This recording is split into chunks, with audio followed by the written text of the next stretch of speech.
అండి నేను Razia's healthy kitchen నుంచి ఇవి వచ్చి క్యారెట్, క్యాబేజీ, ఫ్రెంచ్ బీన్స్ అండి. మూడింటిని ఉడకబెట్టేసుకుని ఇలా మెత్తగా మిక్సీ పట్టేసుకుని ఇందులో కొన్ని పచ్చిమిరపకాయ ముక్కలు, జీలకర్ర, ఇంకా కొంచెం సాల్ట్ వేసుకొని ఇందులోకి 100 గ్రాముల వరకు శనగపిండి వేసుకొని ఒక 50 గ్రాముల వరకు బియ్యం పిండి వేసుకొని దీన్ని బాగా మిక్స్ చేసుకుందామండి. ఇదంతా ఇలా కలిసిన తర్వాత ఇందులోకి ఒక 50 గ్రాముల వరకు ఓట్స్, ఒక 50 గ్రాముల వరకు కునాఫా సేమియా వేసుకొని దీన్ని కూడా బాగా మిక్స్ చేసుకుందాము.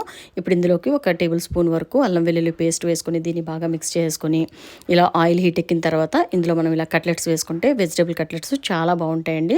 చాలా టేస్టీగా ఉంటాయి. ఇవి రైస్తో కూడా తీసుకోవచ్చండి. రైస్తో, సాంబారు, పప్పుచారులోకి చాలా బాగుంటాయి. మనం ఇది కర్రీస్ కాకుండా ఇలా మనం టేస్ట్ చేస్తే ఈ కట్లెట్స్ చాలా బాగుంటాయండి.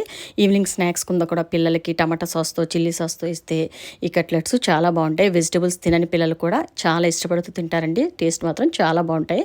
ఇందులోకి మీరు ఎక్స్ట్రా వెజిటబుల్స్ కావాలంటే పొటాటో కూడా యాడ్ చేసుకోవచ్చండి. చాలా పర్ఫెక్ట్ టేస్ట్తో చాలా బాగుంటుంది. తప్పకుండా ఒకసారి ట్రై చేయండి. వెజిటబుల్ కట్లెట్స్ చాలా బాగుంటాయి.